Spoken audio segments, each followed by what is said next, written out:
Dentro de um quarto que mais parecia um depósito abandonado, infestado de moscas, com portas e janelas fechadas e exalando um fedor insuportável, um jovem estava sentado diante de seu computador. Parecia que ele estava jogando algo como Minecraft. Ian. O garoto tinha 18 anos e já estava naquele estado deplorável havia 3 meses, sentindo-se traído por todos ao seu redor. Alguém batia furiosamente à porta, gritando que ele só estava inventando desculpas para continuar isolado, jogando. Um homem perguntava do lado de fora quando ele ia sair daquele quarto, mas ele era justamente um dos motivos pelos quais Ion não queria sair. O homem pede à mulher que pegue um martelo, mas ela o pede paciência com o garoto, lembrando que ela havia se mudado para casa logo após a mãe dele ir embora. Ele conforta a mulher, que parecia mais preocupada com seu próprio futuro ao lado do velho do que com o garoto trancado no quarto. Fingia emoção enquanto o abraçava. Sim, o velho sugere que saiam para jantar e assim deem mais tempo ao filho. Ele pergunta o que ela gostaria de comer e, sendo oportunista como era, a mulher aproveita a chance. Enquanto isso, Yong Seung-ji ouvia toda a conversa daqueles dois idiotas de dentro do quarto. Seu celular vibrou sobre a mesa e uma mensagem apareceu na tela. Alguém chamado Kim Seung-hwan escreveu dizendo que a suspensão de Yong-san havia sido suspensa e que agora ele podia voltar para a escola para apanhar. Afinal, ele era um dos motivos que fizeram o garoto acabar daquele jeito. 3 meses antes, em uma escola coreana, um rapaz ergueu o punho e acertou um soco direto em alguém, jogando-o longe. O restante do grupo assistia e zombava do garoto agredido, mas um deles parecia se sentir culpado. O menino agredido era Yeon Seung-jo, e o líder da gangue mandou que ele se levantasse para poder bater de novo. Jami se arrastou até Sean, o garoto que parecia desconfortável, e implorou por piedade, lembrando que eram amigos desde o ensino fundamental. Ele olhou para o velho amigo caído no chão e lembrou-se do passado, mas logo foi trazido de volta à realidade quando o líder da gangue perguntou se ele era mesmo amigo de um fracassado daqueles. Por isso, ele não conseguiu reagir e agiu como um covarde. Alegaram que era para proteger sua reputação. Em vez de defender o amigo, Si-hwan decide chutar ele. Continuou representando, dizendo que nunca tinham sido amigos. De onde ele tinha tirado uma ideia tão estúpida? Sean continuava batendo nele sem parar. Os outros dois alimentavam ainda mais a humilhação. Mesmo todo machucado e inchado, o Yungai ainda teve forças para dizer que ele nunca mais ousasse chamar ele de amigo. Ele não queria ser um perdedor como Yungai. De volta ao presente, ele ainda estava imerso no jogo. Fazia sentido que quisesse ficar naquele isolamento contínuo. Na tela, o jogo perguntava se ele queria salvar o mapa Hellcraft. Ele clicou em sim e decidiu fazer o upload daquele novo mapa. Enquanto carregava, aproveitou para revisar algumas das características. Pelo menos naquele mundo refletido no monitor, ele não era traído. O jovem postou o link do novo mapa no blog do jogo. E pouco tempo depois, vários usuários mandaram mensagens agradecendo pela criação. Deitado na cama, Yong Sun-ji tentava se convencer de que era tudo o que precisava, mas, por mais que quisesse acreditar que ficar trancado criando mapas era suficiente, não era verdade. No fundo, ele se sentia solitário e temia que, se saísse, seria traído novamente. Após algum tempo dormindo, levantou-se de novo. Provavelmente, seu pai e aquela mulher já estavam dormindo. Voltou ao computador para ver as avaliações do mapa que criara. Lá, mais elogios o aguardavam. Os usuários adoravam como seus mapas eram difíceis e bem elaborados. Ele ficava feliz em saber que as pessoas apreciavam seu trabalho. De repente, uma nova notificação de mensagem apareceu no canto da tela. Aquela mensagem era um tanto enigmática. Olá, humano. Me diverti com o jogo. Realmente rivaliza com o inferno real. Podemos conversar pessoalmente sobre a criação do inferno? Yam Sung-gi sentiu como se uma criança estivesse o convidando para uma entrevista de emprego. Além disso, como falariam pessoalmente sem marcar um lugar? Uma voz profunda ecoou de um canto sombrio, dizendo que encontrar a localização de um humano não era nada para ele. Um estalar de dedos acompanhou aquelas palavras. De repente, um portal em chamas começou a se abrir dentro do quarto do adolescente. Ele olhou para aquela luz em choque, achando que seu quarto estava pegando fogo. Mas, do nada, uma figura começou a se formar entre as chamas, assustando ainda mais Yan Sung-gai. A voz profunda do demônio reverberou pelo quarto enquanto ele se apresentava. Disse que era o mestre do vinteiro inferno que estava prestes a ser criado, e seu nome era Baphomet. O protagonista soltou um suspiro. Certamente a depressão e os meses de isolamento haviam finalmente o enlouquecido. Agora estava alucinando com fantasmas. Passos foram ouvidos quando Baphomet se aproximou e o ergueu pelo braço, dizendo que não era nenhum fantasma ou alucinação. Ele tinha vindo para usar o talento do garoto. Yan Sung-gai estava em choque. Era real. Conseguiu se soltar do aperto do demônio e tentou recuar, mas Baphomet mandou que se acalmasse. Caso contrário, arrancaria seu cérebro e o devoraria para absorver seu conhecimento. Agora sentados, como se estivessem em uma entrevista de emprego, os dois se encaravam enquanto o garoto abria uma lata de refrigerante. Então, ele era mesmo um demônio de verdade? Perguntou o garoto. E Baphomet respondeu que não era apenas real, era um dos demônios superiores, como se fosse a coisa mais normal do mundo. Bebeu da lata de refrigerante. E Yong-san perguntou se ele tinha visto o mapa Hellcraft que havia criado. Baphomet disse que sim, e acrescentou que estava impressionado com suas habilidades. Aquele mapa não era particularmente impressionante. No entanto, apesar de ser inescapável, ele havia feito parecer que havia luz no fim do túnel, uma falsa esperança. Armadilhas habilmente disfarçadas para atormentar os jogadores. Apesar da crueldade, o mapa mantinha certa dignidade no design. Yangai o olhava, refletindo sobre como havia criado aquele mapa inspirado em seu ressentimento avassalador. O demônio disse que o inferno estava começando a ficar sem espaço e precisava ser expandido com urgência, e Baphomet havia sido escolhido para ser o mestre desse novo inferno. Por isso, ele queria que Yamsungei fosse o criador. Desejava que esse novo lugar se parecesse com Hellcraft, ou quem sabe, fosse ainda pior. O garoto pensou profundamente sobre aquilo, mas não tinha intenção alguma de se envolver com um demônio. Ele só queria continuar vivendo do jeito que estava, no meio daquele lixo. Como poderia estar satisfeito com uma vida tão miserável? Baphomet questionou. Ainda assim, ele tinha mais uma proposta a fazer. Com a projeção de um novo inferno, seriam necessários alguns testes antes da inauguração oficial. Essa informação despertou mais interesse no garoto. A proposta final era que, se ele criasse aquele inferno, teria o livre-arbítrio de aprisionar qualquer pecador que quisesse ali aqueles que o haviam traído. Ele não gostaria de mandar todos para o inferno de sua própria criação? Parecia que Yongai havia tomado sua decisão. Por causa de sua fraqueza e do ódio contra aqueles que o feriram, ele decidiu que seria o novo criador e pegou a chave que lhe foi oferecida. Se aceitar criar um inferno significasse poder se vingar daqueles vermes, ele faria qualquer coisa. Sem hesitar nem por um segundo, agarrou a chave como se estivesse esperando aquele momento desde sempre. Baphomet juntou as mãos. E a partir daquele momento, o contrato entre os dois estava selado. Baphomet perguntou que tipo de inferno ele gostaria de criar, pois para isso, dois elementos essenciais eram necessários. O garoto perguntou quais eram essas coisas. O primeiro era que o inferno precisava ter um pecado como tema, como o inferno da ganância, o inferno das mentiras, entre outros. Assim, ele teria que pensar em outro pecado ou crime como base.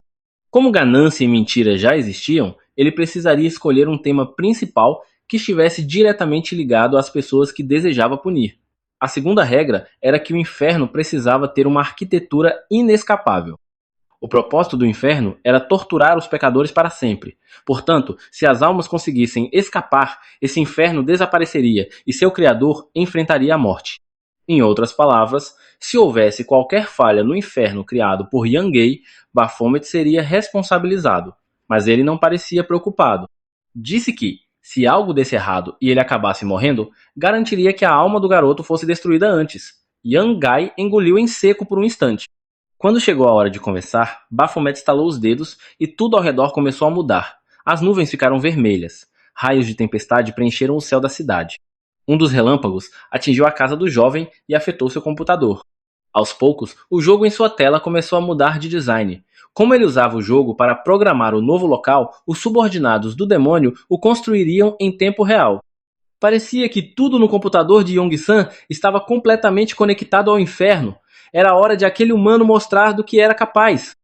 Uma placa de construção foi colocada, e Baphomet observava calmamente tudo acontecer. Parecia ter gostado bastante do refrigerante, tomando uma lata após a outra. Seus subordinados estavam prontos para começar a construção. Só esperavam o comando de Yong-sun. Um cursor apareceu e o encarregado deu sinal para os pequenos demônios, que correram para a área e começaram a erguer tudo bloco por bloco. Enquanto isso, Baphomet observava o humano em seu quarto. Desde que selaram um contrato no mundo dos humanos, haviam se passado 7 dias, 4 horas e 37 minutos. Aquele humano, mesmo sem dormir direito, estava criando um castelo magnífico à primeira vista. Será que aquele humano era especial ou era o ódio que o tornava especial? O demônio se perguntava. Com certeza, havia feito uma boa escolha. Na tela de Baphomet, ouviu Yamsungei anunciar que o projeto estava pronto. Ele bateu palmas e o parabenizou. O humano havia criado o inferno desejado mais rápido do que o esperado. Agora só faltava escolher um nome, e Yamsung-gai respondeu que traição seria o inferno dos traidores. Na tela do computador, a mesma pergunta de sempre apareceu, e ele clicou em sim. O novo mapa, Inferno dos Traidores, foi salvo. Ele se levantou e, depois de tantos meses, saiu do quarto e viu sua madrasta na cozinha. Era a hora da vingança. Baphomet o lembrou que ele só poderia mandar para o inferno que criou aqueles que tivessem cometido o pecado da traição. Essa era uma das condições para que funcionasse. Ele entendeu. Se as condições não fossem cumpridas, o inferno não seria ativado. Mas se a chave reagisse, os portões do inferno se abririam e arrastariam todos os pecadores para dentro. O jovem se aproximou da madrasta, que estava distraída tirando fotos de sua bolsa nova. Ora, ora, olha só quem saiu do buraco. Vai tomar banho, você tá fedendo igual a sua mãe. Ela disse, debochada. Yun, Gui olhou para a chave em sua mão. Era uma escolha complicada. Como o inferno havia sido criado recentemente, não havia como alguém ter cometido o pecado naquele curto espaço de tempo. Provavelmente teria que esperar alguns dias, mas sua madrasta continuava sendo vil, perguntando por que ele tinha que sair do quarto justamente enquanto ela estava na casa. Enquanto isso, ela escolhia qual foto da bolsa postar. Quanto mais ela falava, mais ele queria mandar ela para o inferno agora mesmo, pois ela era, sem dúvidas, escória que merecia sofrer. Aos 23 anos, sua mãe havia sido vendida em um casamento arranjado entre famílias. Por isso, a pobre mulher sofrera nas mãos dos parentes do marido a vida inteira. Mesmo assim, ela sempre sorria para Yamsung sempre que ele estava por perto. Tudo tinha dado errado. Ela provavelmente era quem mais deveria ter chorado. Ainda assim, mantinha aquele sorriso no rosto. Yamsung não suportava ouvir as brigas e ver sua mãe aparecer machucada depois, fingindo que nada havia acontecido. Mas, com o tempo, ela perdeu seu lugar à mesa. Se ao menos tivesse sido por amor, teria sido menos revoltante. No entanto, foi substituída por uma mulher mais jovem, claramente interessada apenas em dinheiro. O pior era ouvir essa mulher falando mal de seu pai para as amigas. E a víbora nem se dava ao trabalho de esconder isso, chegando até a ameaçar ele. Se ele não quisesse ser expulso como a mãe, era melhor ficar calado.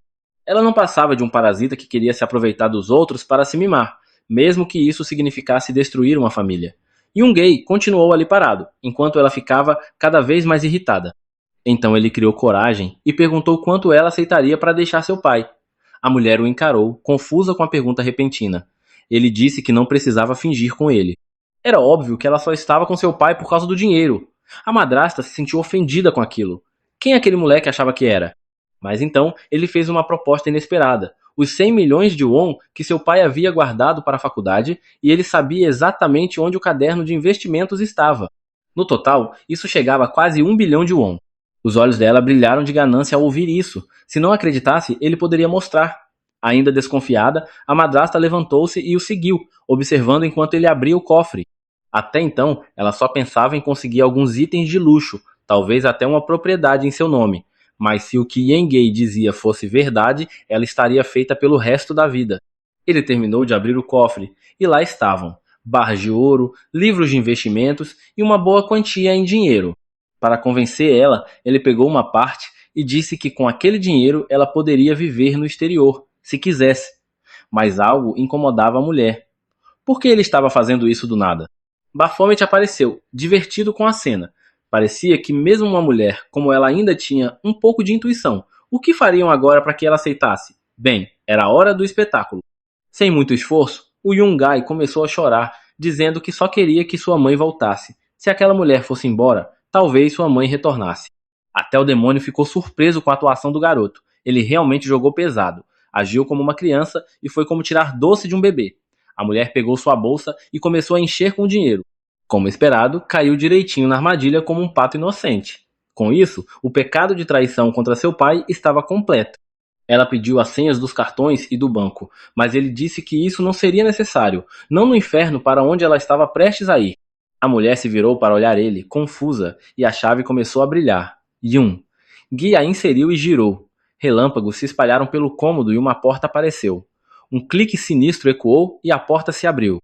Tentáculos escamosos surgiram do nada e começaram a envolver a traidora, arrastando-a diretamente para o inferno enquanto ela gritava em desespero. Mas seus gritos cessaram no instante em que a porta se fechou. O filho de Yon havia acabado de mandar uma pessoa viva diretamente para o inferno. Ela caiu em um quarto de concreto completamente inescapável. De repente, as paredes começaram a se fechar, tornando o espaço cada vez menor. Baphomet observava tudo através de sua tela. Ele perguntou se Yungay queria ver, mas o garoto disse que estava se sentindo um pouco enjoado. O demônio perguntou se era culpa o que ele sentia, mas foi pego de surpresa ao ver aquele humano rindo. Yungay correu para vestir o uniforme escolar. Depois de tanto tempo isolado, ele estava mais magro do que se lembrava. O demônio observava, incrédulo. Nem uma hora havia se passado desde que ele mandou aquela mulher para o inferno, e já estava pronto para partir para o próximo alvo. Em resposta, o garoto disse que, enquanto tivesse a espada em mãos, continuaria lutando. Afinal, um inferno vazio não era um verdadeiro inferno. Fazer isso por satisfação pessoal podia ser questionável, mas no fim, até Baphomet teve que concordar. Os gritos dos condenados são o que tornam o inferno real, e preencher ele com mais almas era um projeto sofisticado. Guy fechou a mochila e se preparou para sair. Fazia 3 meses que não ia à escola, e sem hesitar, saiu de casa em busca do próximo pecador. Pouco a pouco, o inferno da traição ia ganhando população. Aquilo estava se mostrando mais emocionante do que ele imaginava. Já na sala 2 da escola, fila 4, vários alunos olhavam pela janela. Alguém brincou, perguntando se era algum tipo de celebridade, e outro respondeu: o Young Guy voltou. Ninguém conseguia acreditar no que estava vendo. Ele realmente havia voltado, mas não tinha abandonado a escola? Por que voltou? Todos se perguntavam. No entanto, a verdadeira preocupação era que todos sabiam que a gangue da escola iria atrás dele de novo. E como esperado, eles não deixariam sua volta passar em branco. Todos sabiam que o clima na sala ia piorar novamente. Todos estavam ansiosos para ver o que aconteceria e como seu retorno afetaria tudo. Mas Yam Sung-gi tinha outros planos em mente para Kim Seung-kwan e sua gangue. Eles abriram a porta com o alvo já em vista. O idiota realmente voltou, disse o líder. Cercaram-no, dizendo que ele deveria ter avisado que viria, assim poderiam ter preparado uma recepção calorosa. Baphomet entendeu tudo errado, achando que Yong-san era realmente popular e uma celebridade entre os alunos, mas infelizmente não era o caso. Um dos membros da gangue jogou o caderno do protagonista no chão. Reclamou, dizendo que por culpa dele agora tinha uma mancha no histórico escolar. Se causou problema, tem que pagar. Se não quiser virar diversão para todo mundo aqui, é melhor vir com a gente em silêncio, disse outro. Todos foram para o banheiro masculino 5 contra 1. Que covardia! O irritante continuava reclamando do próprio histórico escolar. Tentavam colocar a culpa na vítima como se Sun Huan tivesse apenas sido um azarado envolvido na confusão. Silencioso como sempre, ele continuou calado ouvindo todas aquelas besteiras. E como esperado, o primeiro soco veio direto em seu rosto. Aquele silêncio estava incomodando o valentão. Baphomet assistia aos acontecimentos como se estivesse vendo tudo passar em uma tela de cinema. Então era isso que chamavam de encurralar a vítima. Observando como as coisas estavam indo, seria difícil fazer com que qualquer um deles cometesse o pecado da traição, ele comentou. Então, o que Yang Gay faria afinal? Ele limpou o sangue da boca. Seu objetivo era óbvio, mandar todos para o inferno. Como o demônio havia dito, não havia confiança entre ele e os valentões. Assim, ele não poderia manipular um pecado de traição que o envolvesse diretamente. Mas os humanos sempre usaram armas para derrubar criaturas muito maiores do que eles. Ele só precisava usar a cabeça. E para essa caçada, a arma mais poderosa que ele poderia usar contra eles era na verdade bem simples. A gangue riu ao ver ele enfiar a mão no bolso, achando que ele havia trazido uma faca para se defender. Mas, para surpresa de todos, ele tirou 5 ré. A arma que usaria contra o grupo era o poder do dinheiro, mas não havia razão para tentar subornar, pois eles poderiam simplesmente espancar ele e pegar o dinheiro depois. Eu aguento a surra, tudo bem, mas isso que vocês estão fazendo é realmente injusto, ele disse. Baphomet ficou animado com o rumo que as coisas tomavam. Yun-san jogou o maço de dinheiro no chão. Além da surra, ele tinha apenas um pedido a fazer. Siwan cerrou os dentes e foi para o ataque, mas foi impedido no meio do caminho. O líder disse que deveriam ouvi-lo. Afinal, havia dinheiro envolvido. Como o protagonista queria, eles morderam a isca. Ele se abaixou e pegou o dinheiro, dizendo que se ele conseguia entregar 5.000 assim, provavelmente tinha mais guardado. Então, qual é o seu pedido? Perguntou. Ele olhou para Kim Suan e disse que seu pedido era que o espancassem. Todos se viraram para o garoto de antes, agora em choque. Se aquela quantia não bastasse, ele tinha mais no bolso. Vamos destruir Kim Seung-Huan, que me traiu quando ainda éramos amigos, disse Yungai. Sua armadilha estava armada. Era hora da caçada. Uma risada ecoou. Talvez esse idiota seja realmente interessante, disse o líder. Ele enfiou o dinheiro no bolso. Parabenizou Kim Seung-hwan por sua última atuação de negação, mas parecia que, no fim das contas, os dois realmente tinham sido amigos, uma pequena vingança. Considere os próximos minutos como apenas isso, acrescentou. O Brutamontes tentou segurar o garoto, mas ele desviou. Do que diabos você está falando? Tentou se defender. Nunca fomos amigos. Por que está confiando em um lixo como o Yong-sung? Lixo? Estamos só pegando um pouco de dinheiro de um amigo. Qual a dificuldade de entender? Respondeu o líder, sem um pingo de vergonha. Kim Seo-wan não podia acreditar no que ouvia. Olhou furioso para o garoto no chão. Agarrou pela gola, perguntando quem ele achava que era para arrastar ele para aquela bagunça e como tinha coragem de fazer aquilo com um amigo. Mas que tipo de amigo ele estava falando, afinal? Então, Young-hae se corrigiu. Como eram amigos de infância, era justo passarem juntos por aquela experiência horrível. O garoto de cabelo castanho ficou furioso e partiu para cima do protagonista, mas foi impedido. Alguém o agarrou pela gola e o jogou de lado com força. Embora tivessem sido pagos para isso, era hora de cumprir o combinado. Ele tentou negociar o preço por soco, para ver quantos seriam necessários para somar 5, e Yong-san concordou com a ideia de 500 reis por soco, o que daria cerca de 10 golpes. Sem esperar mais nenhum segundo, começaram a contar os golpes enquanto ele assistia. Então era assim que as pessoas se sentiam vendo os outros serem humilhados fisicamente. O som era mais suave do que o que ele lembrava quando era ele quem apanhava. Que irritante, comentou. Por que esses caras acham isso tão divertido? Ele enfiou a mão no bolso e pegou a chave, criando um conflito dentro da gangue e fazendo com que eles se traíssem entre si.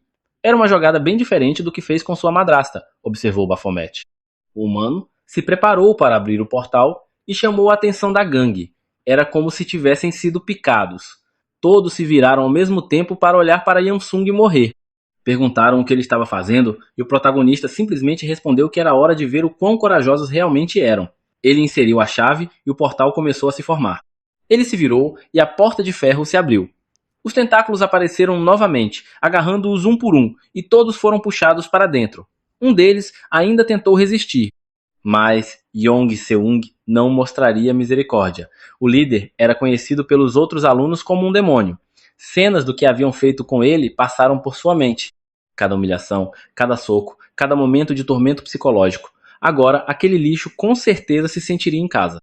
Ele arrancou o último dedo do líder que ainda segurava a porta, e ele foi completamente devorado.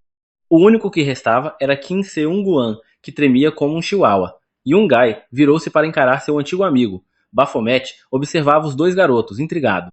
O protagonista se aproximou lentamente, enquanto o outro recuava com medo. Você não está curioso sobre o que acabou de acontecer? Perguntou. Pode parecer surreal, mas ele havia acabado de abrir os portões do inferno. Tinha recebido a chave poucas horas antes. Kim Seung-wan então perguntou se estava sendo poupado. Naquele momento, memórias distantes da infância dos dois cruzaram sua mente. Eram dias tão ternos e felizes.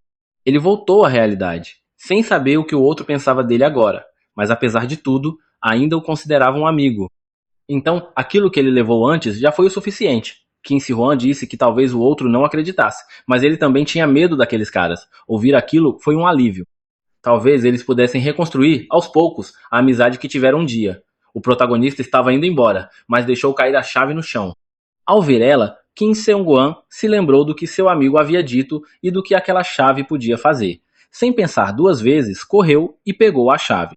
Seu idiota, não vem bancar o superior depois de mandar os outros me espancarem, disse. Mas quando abriu a mão para olhar a chave, viu que era apenas uma chave comum.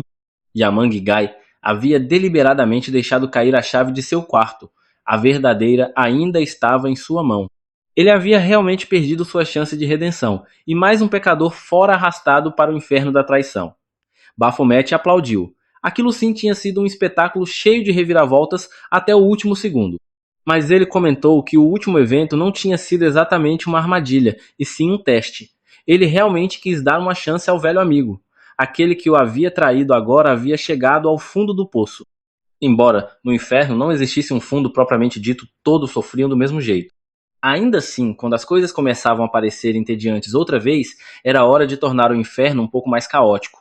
Yam-sung-ji lavou o rosto, ainda assimilando aos poucos sua nova realidade. O demônio comentou que não conseguia entender ele, e isso o deixava ainda mais intrigado. Quando ele mandou a madrasta para o inferno, parecia um ser vingativo e maligno. Mas ao reencontrar o antigo colega de classe, deixou as emoções falarem mais alto, como se tivesse se enojado com o que fizera. E embora ele, Baphomet, fosse o último ser a julgar ele, era compreensível que outros pudessem se sentir sufocados por aquilo. Yungay desligou a água e disse que Baphomet podia relaxar, que não deixaria nada daquilo afetar sua mente. O desconforto que sentia não vinha de pena ou culpa, ele se sentia patético por não ter apagado aqueles traidores da sua vida antes, por ter deixado que eles a destruíssem. A cada dia, aquele humano o surpreendia mais. Baphomet estava verdadeiramente impressionado. Tinha feito a escolha certa. O sol se punha sobre a cidade, e ele finalmente estava em casa, mas não podia dizer que tudo estava em perfeita ordem. Afinal, havia um demônio com a cabeça enfiada pela janela da sala de estar, de forma nada tradicional. Parecia estar observando um homem entrando no prédio. Assim que teve certeza de quem era, o demônio anunciou. O pai de Yamsun acabava de chegar. O jovem permaneceu em silêncio, refletindo. Baphomet estava animado para ver qual seria a próxima armadilha que ele armaria, pois estava claro que não havia vínculo de confiança com o pai, considerando que ele havia se isolado por quase 6 meses. E a armadilha do dinheiro não funcionaria, já que o dinheiro que usara vinha justamente do velho. Yamsung disse que não pretendia usar esse tipo de armadilha. Sabia muito bem que não daria certo. Ambos ouviram a porta sendo destrancada e alguém entrando no apartamento. Baphomet implorava por um spoiler. A porta se abriu levemente. Parecia que o pai de Yong-sun era dono de uma pequena seguradora, cujos prêmios eram altíssimos. Em outras palavras, ele vivia de negar indenizações a pessoas que pagavam seguro premium religiosamente. O pai entrou perguntando com quem ele estava falando. Como se não bastasse ficar trancado no quarto jogando videogame, agora parecia ter desenvolvido esquizofrenia. Está mesmo virando um fracasso como sua mãe, completou o velho. Yungay olhou para a chave brilhando em seu bolso e a ergueu para Baphomet. Como havia dito antes, não havia necessidade de armadilhas para o pai. Mas uma vítima tinha sido traída por aquele homem naquele mesmo dia. Ao ouvir o que o filho disse, o velho se preparou para dar-lhe uma lição. Mas antes de completar o movimento do tapa, Yamsung ativou o portal. Ele havia pensado no motivo de seu pai ter abandonado sua mãe e no porquê de sempre ter sido tão cruel com o próprio filho. Parecia que sua rotina de negar os direitos das pessoas havia transformado a traição num hábito. O jovem terminou de girar a chave e o portão de ferro se abriu mais uma vez. O pai ficou confuso com tudo aquilo. Não foi preciso muito. Com um simples adeus, mais um pecador foi arrastado para o inferno que ele mesmo havia ajudado a criar. O velho implorava para ser solto, mas o filho respondeu que para onde ele estava indo não havia escapatória. Os portões se fecharam e o que restou foram os gritos abafados vindos do outro lado.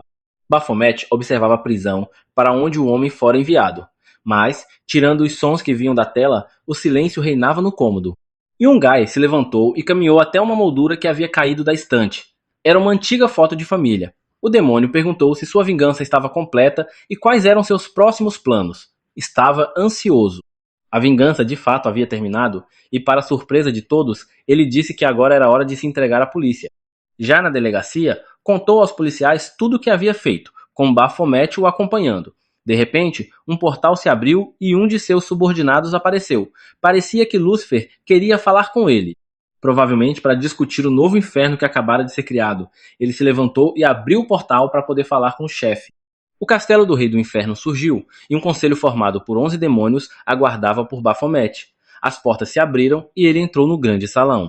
Uma voz suave ecoou, dizendo que agora os 12 estavam presentes. Aquela voz pertencia a ninguém menos que Lúcifer, o Rei do Inferno.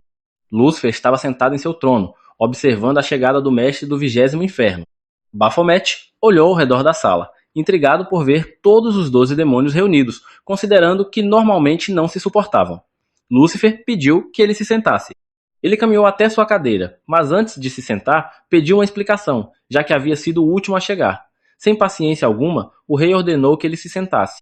Um círculo mágico se abriu e Baphomet foi puxado para o assento à força. Todos estavam ali porque Lúcifer havia ordenado ninguém estava presente por vontade própria. Isso foi dito por Gargamin, um dos demônios de mais alto escalão. Parecia que discutiriam algumas novas regras sobre os infernos, algo que não agradava nenhum dos presentes.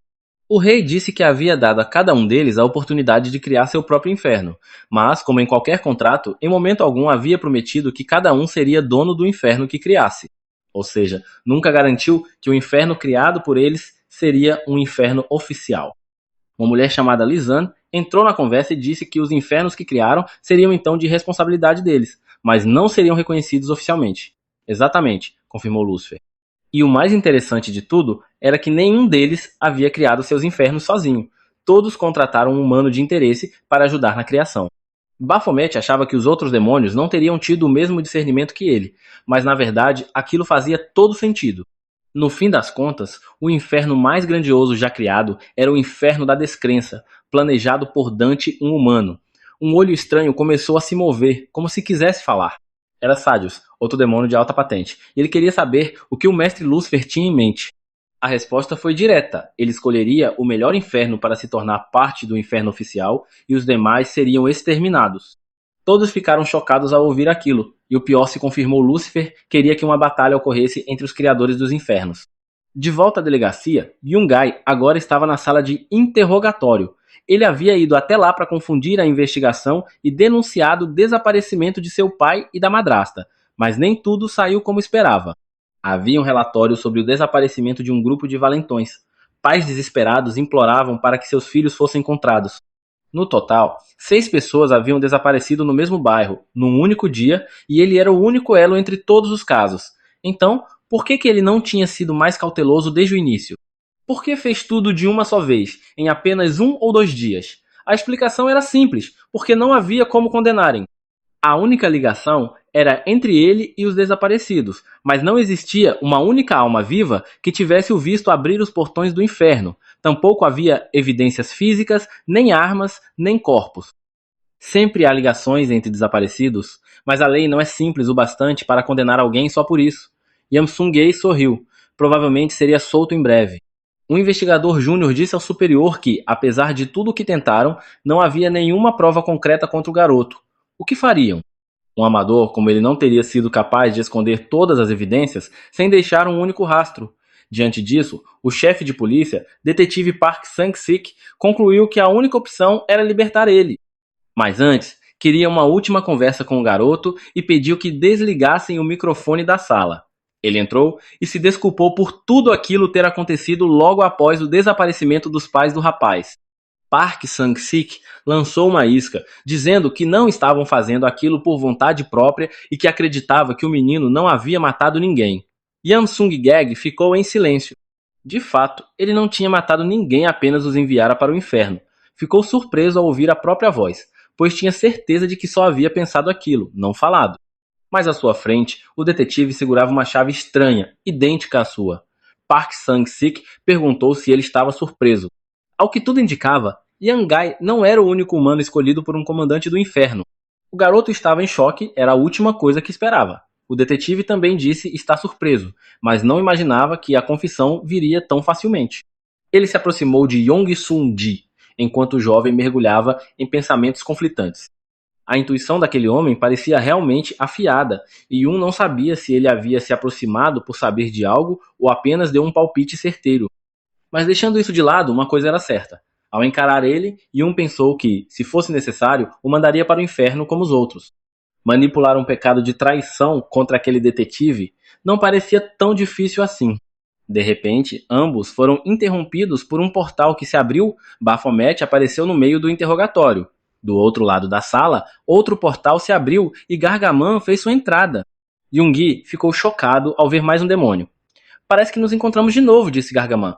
Como podiam ver, os humanos que os dois haviam escolhido acabaram se cruzando. O demônio mascarado disse que era bom rever Baphomet, mas que ele deveria manter melhor controle sobre seu animalzinho, já que parecia que seu nerdzinho estava pronto para abrir os portões do inferno a qualquer momento. O demônio de chifres disse ao seu humano para manter a calma, os jogos nem sequer haviam começado. Yansung perguntou o que estava acontecendo.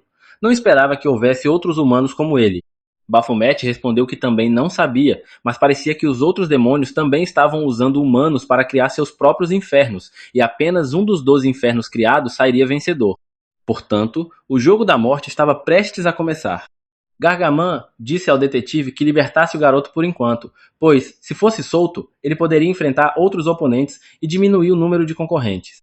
O detetive disse que já estava considerando soltar ele, pois legalmente não havia como provar seus crimes. Além disso, ele também estava usando poderes do inferno, o que o tornava tão criminoso quanto Yonggi.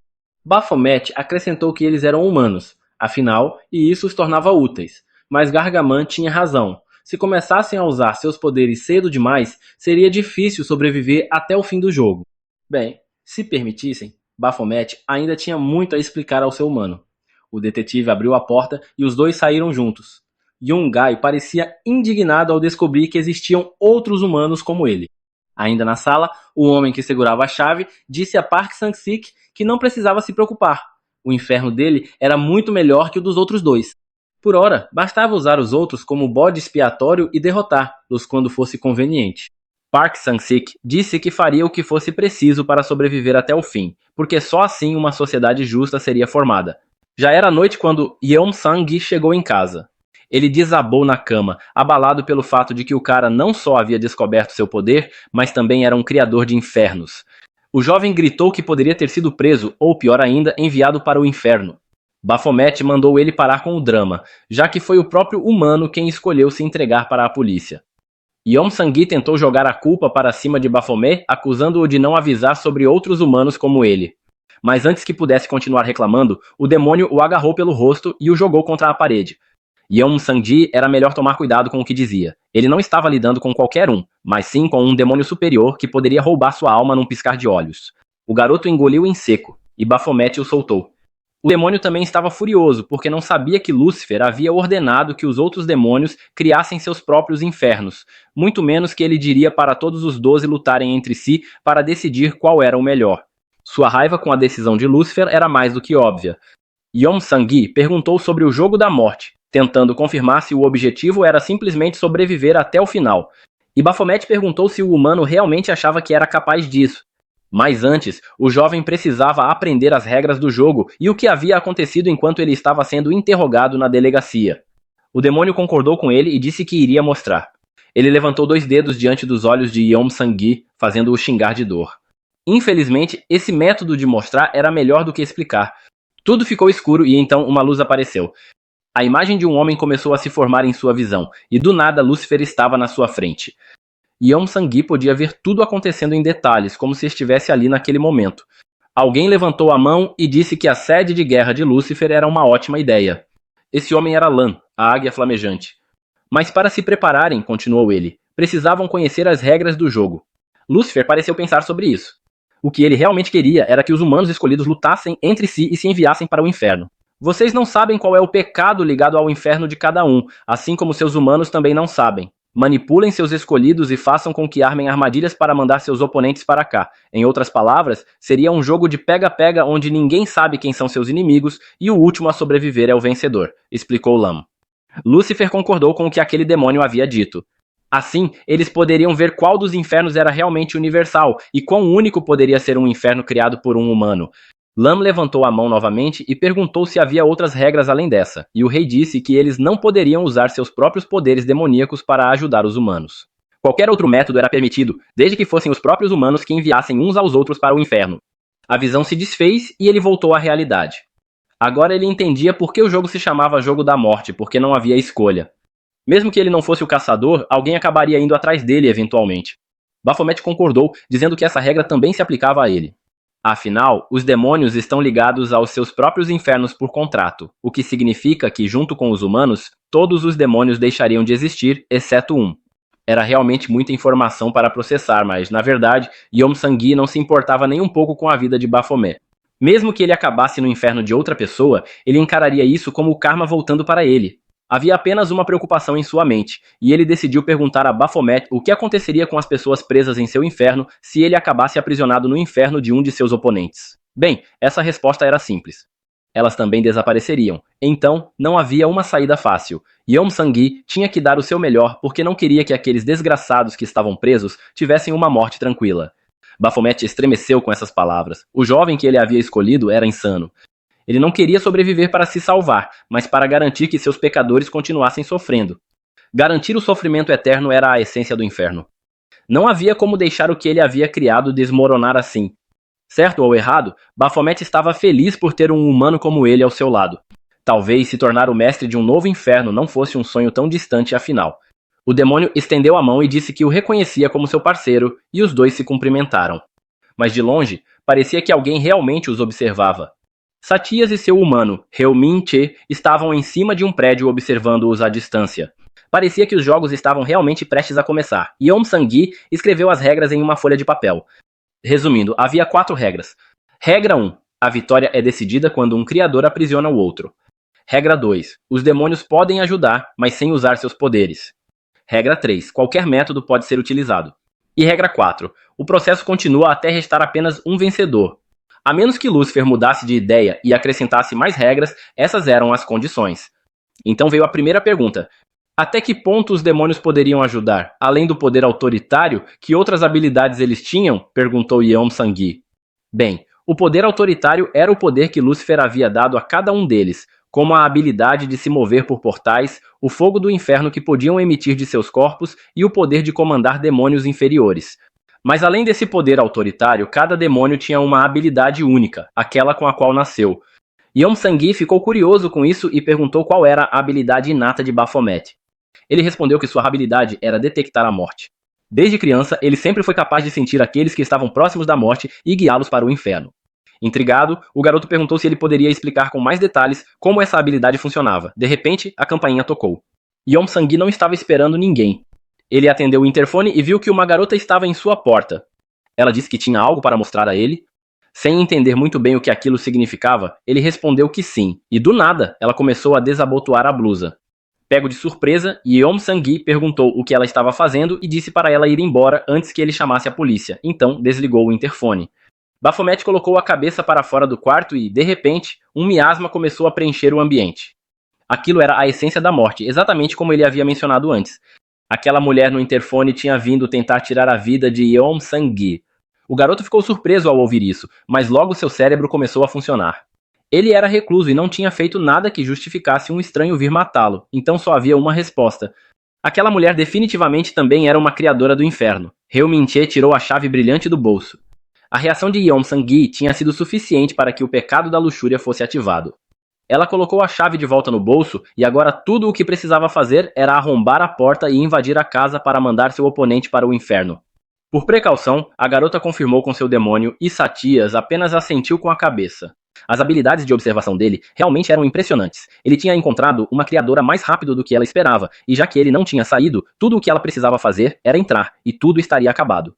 Reu-Min-che levantou seu martelo e começou a bater com força na porta. Yeom Sang-gi ficou chocado com a audácia daquela mulher. Ela estava literalmente martelando a porta dele. Ele precisava pensar rápido em uma maneira de enfrentá-la, porque a chave dela definitivamente tinha sido ativada. Não precisou de muito para ele perceber que o pecado ligado a ela era a luxúria. As batidas na porta dele continuavam implacáveis. Ele pegou sua chave e começou a tentar pensar em um plano. Quando atendeu ao interfone, ele não sabia que ela também era uma de suas oponentes, então não pôde se preparar com antecedência. Será que aquele ato poderia ser considerado um pecado de traição? Baphomet explicou que o que ela fez ainda era superficial demais para ser considerado um pecado. Para que a chave fosse ativada, o oponente precisava abandonar sua fé. Obviamente, uma ação casual como aquela não equivalia ao pecado da traição, mesmo que fosse intencional. As regras do inferno não eram tão brandas assim, mas Yeom Sang-gi parecia muito calmo, então Baphomet perguntou se ele ainda tinha outra carta na manga. Outro golpe de martelo ecoou contra sua porta. A outra parte já havia ativado sua chave e pretendia entrar na casa, disse o protagonista enquanto se aproximava da porta até ficar diante dela. Ele precisava fazê-la acreditar que era capaz de invocar seu poder no momento em que a porta se abrisse. O jovem sentou-se em frente à porta e avisou a mulher do lado de fora que, se ela entrasse, iria direto para o inferno. Embora tenha ficado confusa por um segundo, ela concluiu que ele estava blefando e continuou batendo na porta. A garota confirmou o que ele já havia suspeitado. Ela estava forçando a entrada porque já havia acionado as condições para abrir a porta do inferno dela. Ela finalmente conseguiu quebrar a maçaneta. Yeom Sang-gi lhe deu um segundo aviso dizendo que se ela entrasse, cairia diretamente no inferno dele. Reu-Min-che definitivamente não esperava por isso. Ele não estava implorando por sua vida, nem se escondendo dela, então ela se perguntou se o que ele dizia poderia realmente ser verdade. Como era de se esperar, ela caiu na isca dele como um patinho. Ele perguntou se ela estava curiosa para saber por que ele não estava fugindo, e começou a explicar que o inferno pelo qual ele era responsável era o inferno da invasão. Ela olhou pelo buraco da porta e os dois ficaram se encarando. Na verdade, era meio blefe, mas ele precisava jogar com as cartas que tinha. Não havia nada nas regras de Lúcifer que dissesse que ele não podia mentir sobre o tema do próprio inferno. Baphomet olhou para ele com admiração. Apesar do pouco tempo, ele já tinha conseguido bolar uma armadilha. Mas como um humano de alta inteligência, Ryu Min-chae também sabia que havia uma grande chance de aquilo ser mentira. A probabilidade de ser um blefe certamente era superior a 90%. Mas e se no final das contas fosse real? E se ela realmente abrisse a porta e ativasse a condição para o inferno de Yeom-sung-gae? Ela imaginou esse cenário e se convenceu de que não queria que o jogo terminasse ali.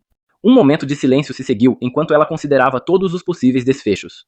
Possibilidade 1. Inserir sua chave na fechadura e ativar o próprio inferno. Mas em troca, isso também poderia ativar a condição do adversário. Possibilidade 2. Recuar. Mas se ela fizesse isso, o outro jogador não cairia mais nessa. Yeom-sung-gae se lembraria desse ataque e saberia a condição para ativar o inferno de Ryu Min-chae. Em outras palavras, um possível checkmate. Cada opção trazia um grande risco. O que ela deveria fazer? Parecia que Yeom-sung-gae estava lendo sua mente ao comentar sobre todas as dúvidas e possibilidades que tinham passado pela cabeça dela. Então, ele ofereceu uma opção que supostamente beneficiaria ambos os lados, que era a opção de formar uma aliança. Ela zombou dessa ideia. Afinal, só haveria um vencedor no final daquele jogo. Então, se formassem uma aliança, em algum momento teriam que trair um ao outro. Yeom-sung-gae continuou tentando persuadi-la, perguntando se ela realmente achava que conseguiria enfrentar os outros 10 participantes sozinha. Esse comentário fez Ryu Min-chae hesitar. Ela realmente não conseguiria usar o mesmo método que usou hoje em todos os outros participantes. Além disso, havia a chance de que ele formasse uma aliança com outra pessoa e revelasse o pecado por trás do inferno dela para os outros jogadores. Então ela nem sequer poderia mais usar seus ataques surpresa. Sem saber o que fazer, ela perguntou a Sachias qual seria a melhor opção. Mas o demônio respondeu que também não sabia qual era a melhor decisão. Sem lhe dar muito tempo para pensar, Yeom-sung-gae lhe deu seu número de telefone e disse que se ela quisesse formar uma aliança, tudo o que precisava fazer era ligar para ele. Assim, ela não desencadearia as condições do inferno dele. Como ela havia arrombado a porta, a polícia provavelmente já estava a caminho, então era melhor sair rápido. Mesmo ainda não tendo certeza sobre aquilo, Ryu Min-chae pegou o celular e anotou o número que Yeom-sung-gae lhe dera.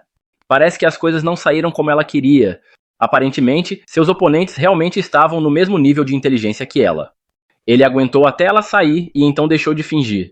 Os jogos mal tinham começado e ele já quase tinha sido eliminado. Baphomet comentou que suspeitava que pudesse haver um demônio com a habilidade de detectar outros usuários, mas não esperava que fossem os primeiros. Mas mais importante ainda, Yeom-sung-gae realmente merecia elogios. Sua rapidez de raciocínio o surpreendeu mais uma vez. Eles continuaram conversando e discutindo os próximos passos. Yeom-sung-gi estava fazendo algumas mudanças em seu inferno através do jogo quando uma mensagem apareceu em seu celular. Ryu Min-chae havia concordado em formar uma aliança com ele por enquanto. Ele olhou para o celular, pensando que só sobreviver hoje já era uma vitória. Se ela vazasse qualquer informação sobre a aliança deles ou sobre seu poder, Yeom-sung-gae poderia ativar seu inferno da traição. Essa tinha sido realmente uma jogada brilhante.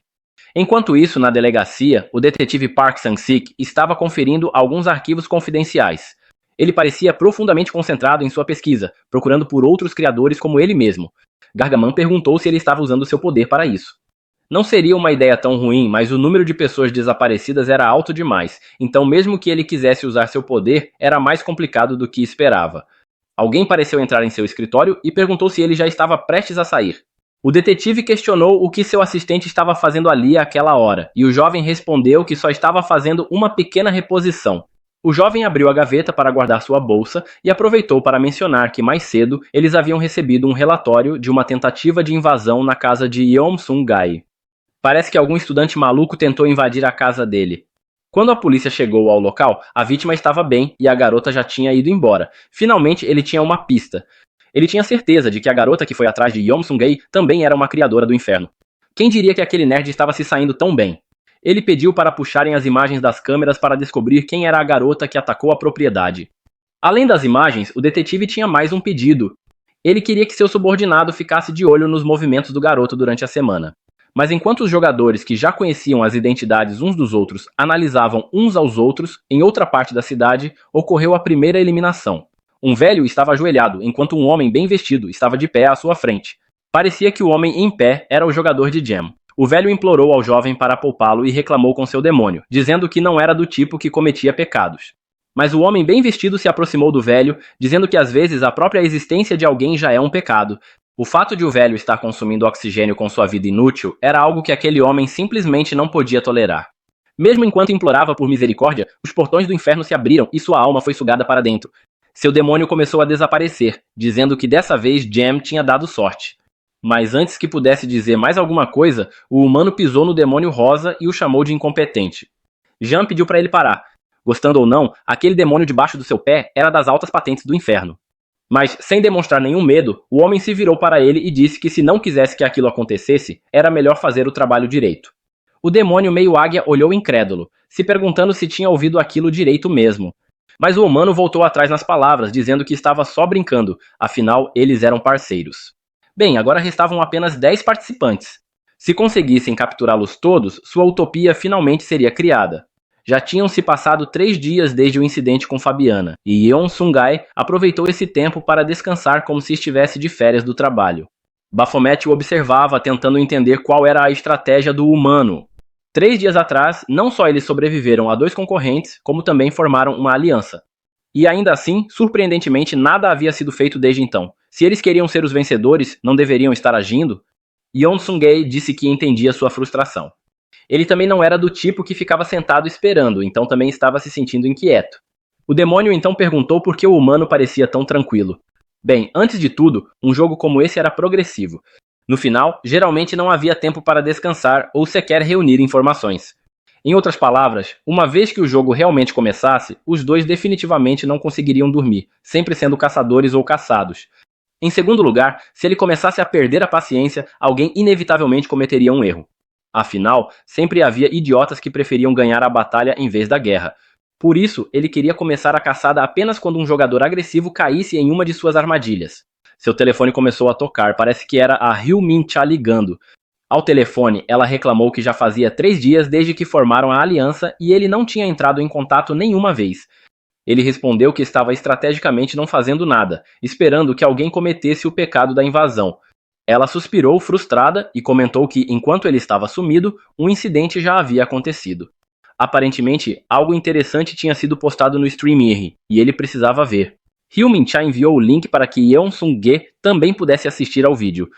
Um streamer chamado Gagaka apareceu na tela dele e durante sua transmissão ao vivo, disse que estava participando de algum tipo de jogo. Não era um jogo qualquer, mas sim um parecido com jogos vorazes, onde nenhum dos participantes sabia a identidade dos outros.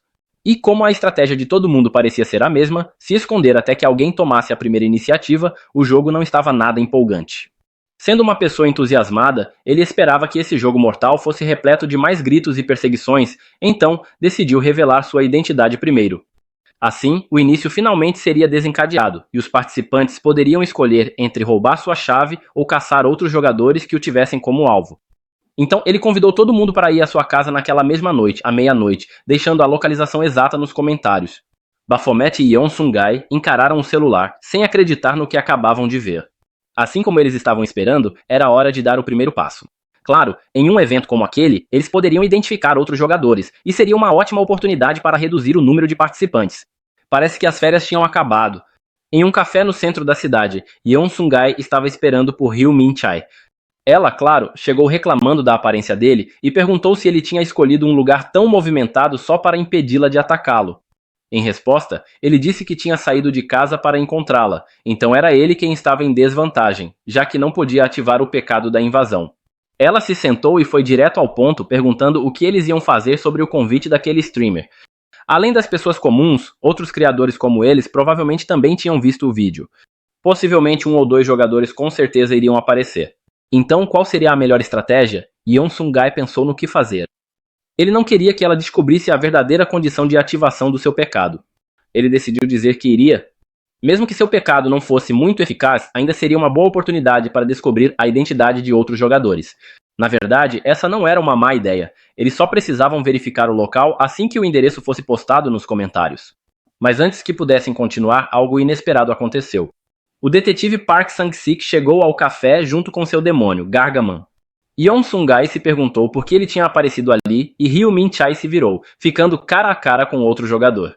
O detetive sorriu para os dois e disse que achava fofo eles estarem sentados em um lugar público discutindo o que fazer. Por um segundo, os 2 jovens jogadores sentiram uma onda de pânico e trocaram olhares, mas parecia que o detetive estava sendo amigável. Mesmo assim, era natural se perguntar, há quanto tempo ele estava observando eles? E como ele tinha coragem de aparecer ali, mesmo sem saber quais eram os pecados deles? Será que eles tinham feito algo que pudesse ter ativado a condição da chave dele para mandá-los para o inferno? Os dois se perguntaram. Park Sang-sik terminou a bebida que antes era de Yeon Sung-gae e disse para eles pararem com o que quer que estivessem pensando em fazer. Ele os alertou que, se continuassem, os dois acabariam indo para o inferno ali mesmo. Enquanto isso, na casa do streamer Gagaka, ele conferia o alcance do seu vídeo e se tinha escrito o endereço corretamente. Agora tudo o que ele precisava fazer era postar e esperar. Seu demônio Jin Jang perguntou se eles iam mesmo seguir com aquele plano. O garoto sorriu e, muito animado, confirmou que eles definitivamente iam levar aquilo adiante.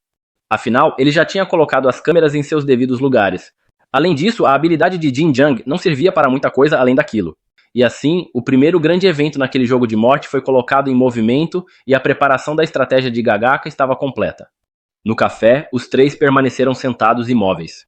Sua chave estava brilhando, o que significava que alguém havia cometido o pecado que ativa seu poder. Mas quando isso poderia ter acontecido? Desde o anúncio naquele vídeo sobre os jogos, ele tinha tentado não cometer nenhum pecado sequer. Yeon Sung-gae se lembrou de um detalhe. Na delegacia, sua chave não foi ativada quando ele a mostrou. Então será que ela estava reagindo a Hu Min-chae e não a ele? Ele olhou para a mulher à sua frente quando de repente uma hipótese se formou em sua mente. Yeon Sung-gae tentou chamar a atenção de Hu Min-chae, mas foi interrompido por Park Sang-sik, que parecia ter algo a dizer. Mesmo assim, ele se levantou. O detetive deu ao garoto um último aviso, mas Yeon Sung-gae disse que ele estava blefando. Se sua teoria estivesse correta, o detetive havia ameaçado alguém para ativar um pecado e usou aquele momento para se aproximar deles. Porque se nem ele nem Hu Min-chae tinham cometido pecados, o outro só poderia estar blefando. E com um pecador no café, todas as peças se encaixavam. Isso explicava por que sua chave estava ativa naquele lugar. Além disso, Yeon Sung-gae não o tinha visto checar sua chave em nenhum momento desde que entrou no café. Ele percebeu um homem claramente ansioso sentado por perto e aquele sino na mesa não estava ali há muito tempo. Yeon Sung-gae foi até o homem e foi direto ao ponto, perguntando se ele havia entrado no café depois de ser ameaçado por Park Sang-sik. Hu Min-chae se levantou indignada ao perceber que tudo não passava de uma armação. E nosso protagonista confirmou sua hipótese. Quem você pensa que é para nos tratar assim? A garota reclamou. O homem que havia sido usado aproveitou para confirmar com o detetive e saiu correndo do local. Park Sang-sik deu um leve sorriso, o que assustou Yeon Sung-gae.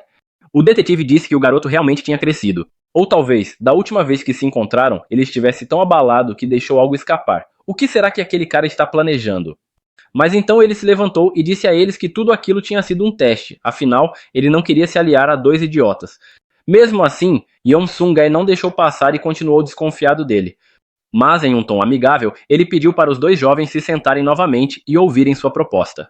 Como se não houvesse nenhuma tensão entre eles, agora o detetive estava bebendo do café de Hu Min-chae, fazendo tudo parecer a coisa mais normal do mundo. Ela perguntou ao nerd se eles iam mesmo ouvir o que o detetive tinha a dizer. Afinal, eles não tinham muito tempo. Mas o motivo pelo qual Yeon Sung-gae não se levantou e foi embora era justamente porque aquele cara era um detetive. Por causa disso, ele tinha a capacidade de encontrar criadores do inferno como eles dois através dos registros de casos da polícia. Além disso, ainda havia a possibilidade de ele deter ou restringir alguém à força usando sua autoridade pública. Em resumo, jogadores como eles, que só tinham uma carta na manga, estavam em desvantagem contra o detetive, porque ele tinha duas. Então formar uma aliança com ele seria uma boa jogada. E considerando a batalha que estava por vir, ter mais um cérebro na equipe seria uma vantagem. Yeon Sung-gae tomou a iniciativa e disse que concordaria com a aliança se o detetive revelasse qual era o seu pecado.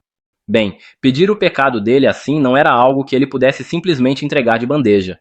Hu Min-chae comentou que formar uma aliança sem saber o pecado um do outro não era uma boa ideia. Mas o detetive continuou dizendo que em vez de revelar seu pecado, ele tinha uma informação excelente para compartilhar com eles. Gostando ou não, ambos ficaram interessados na proposta. O detetive continuou seu discurso perguntando se o número de pessoas que eles haviam mandado para o inferno ainda estava em um dígito. Porque até agora ele já tinha mandado 117 pessoas para o inferno. Como era de se esperar, Yeon Sung-gae e Hu Min-chae ficaram chocados com essa informação. Mas eles acabaram incomodando as outras pessoas no café e pediram desculpas pela reação exagerada.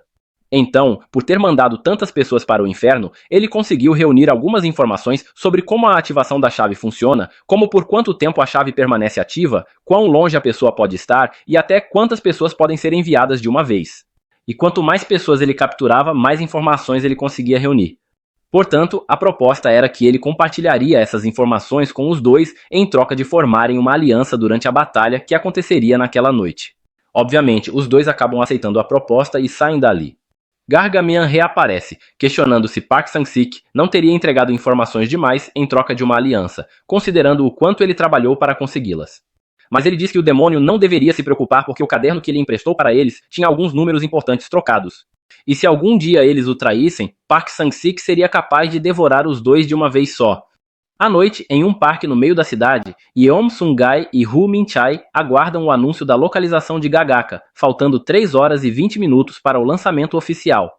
Mas enquanto esperavam, era um bom momento para começar a pensar sobre o trabalho em equipe deles. Ele chama a atenção de Woo Min-chae e diz que tem algumas perguntas para fazer.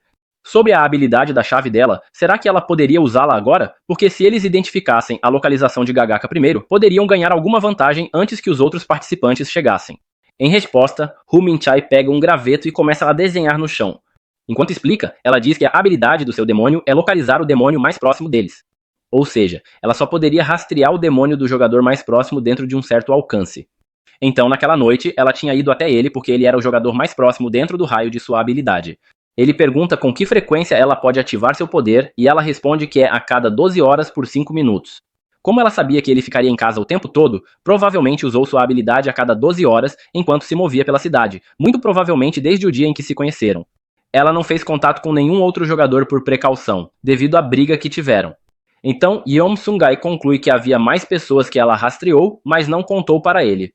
Ela queria guardar essa informação para si mesma, mas durante o incidente no café, ele a salvou. Portanto, era justo retribuir o favor. Woo Min-chae respira fundo e depois solta o ar. A caçada dela produziu 2 resultados. Um deles estava no portão de imigração do aeroporto e o outro estava dentro da sala de reuniões da KS Corporation. Em outras palavras, um dos jogadores provavelmente era estrangeiro e o outro ocupava um cargo de alto escalão no conglomerado TS. Infelizmente, nenhum deles olhou para um espelho durante os 5 minutos que ela teve, então ela não sabia como eles eram. Só para deixar claro, ela disse que não mencionou isso antes não porque não confiasse nele, mas porque realmente tinha esquecido. Ela definitivamente não queria romper a aliança. Ele agradece e diz que para fortalecer a confiança entre eles, explicaria um pouco mais sobre suas habilidades. O que Baphomet podia fazer era rastrear a essência da morte. No caso dele, era alertado quando alguém queria matar. Então, se usado corretamente, poderia prever o futuro. Essa não era uma habilidade ruim, especialmente combinada com o pecado da sua chave, comenta Woo Min-chae. Bem, agora que se conheciam um pouco mais e ainda faltavam 3 horas para o início oficial, o melhor era se separarem para poderem descansar antes da batalha. Ela concorda, e Yeon Sung-gae diz que vai enviar uma foto do caderno do detetive para que ela também possa estudá-lo. Ele levanta a mão para um high five amigável e diz para ela sobreviver. Afinal, assim como ele, ela não gostaria que seus prisioneiros tivessem uma morte fácil. Isso a faz lembrar porque o tema do seu pecado era a luxúria. Em um quarto, um celular está posicionado com a câmera ligada, apoiado em uma escrivaninha. Um jovem aparece na tela e Woo Min-chae, ao fundo, pergunta por que a câmera está ligada. Ele diz que seria divertido por causa da adrenalina, e pede para ela fazer isso só dessa vez por ele. No dia seguinte, na escola dela, 2 caras de repente começam a persegui-la. Dentro do armário dela, vários xingamentos haviam sido escritos. A partir daí, era fácil entender o que realmente tinha acontecido. Um homem esfrega as mãos uma na outra. De pé diante de Woo Min-chae está seu ex, pedindo desculpas e implorando por misericórdia, mas ela diz que já era tarde demais. O estrago já estava feito e sua família tinha sido destruída por causa dele. Woo Min-chae volta à realidade e concorda que Yeon Sung-gae estava certo. Ela não podia deixar as pessoas no seu inferno morrerem tão facilmente. Os dois trocam um high five amigável e dizem que vão sobreviver até o fim. Yeon Sung-gae estava analisando o caderno que o detetive lhe dera e fazendo algumas anotações quando de repente Baphomet apareceu em seu quarto. Ele implorou ao humano para parar de fazê-lo andar tanto porque seus pés estavam doendo. Afinal, ele só estava acostumado a se mover por portais. Em resposta, Yeon Sung-gae disse para ele parar de reclamar, já que outros criadores também podiam ver demônios. Então Baphomet teve que ficar escondido para não ser facilmente encontrado. Considerando o quão cauteloso ele estava sendo, o demônio comentou: ele não estava confiando demais na parceira do sádico? Ele disse que não via problema, já que tinha mentido sobre seu verdadeiro pecado.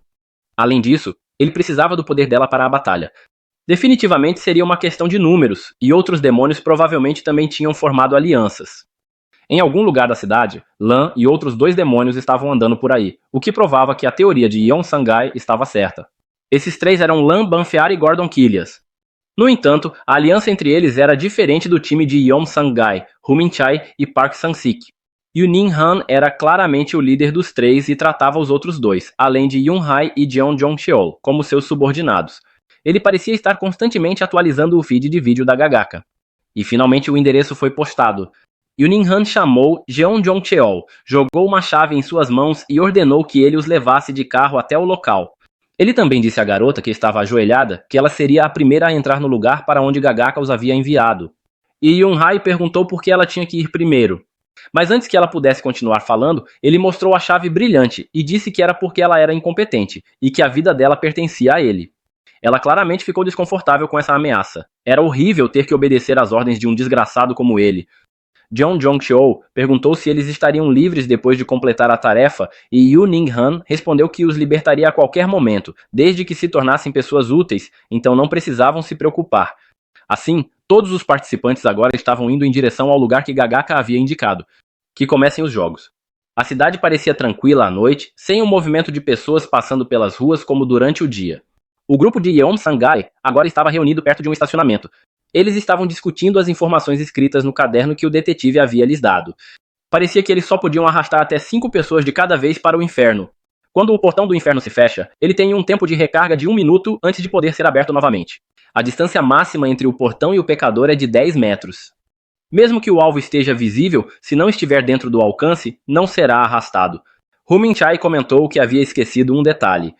Mesmo que a chave reconheça alguém como pecador, se o Criador não reconhecer o pecado dessa pessoa, ela não será arrastada. Em outras palavras, havia 2 condições para o portão funcionar. O alvo deve pecar e o Criador deve reconhecê-lo como pecador.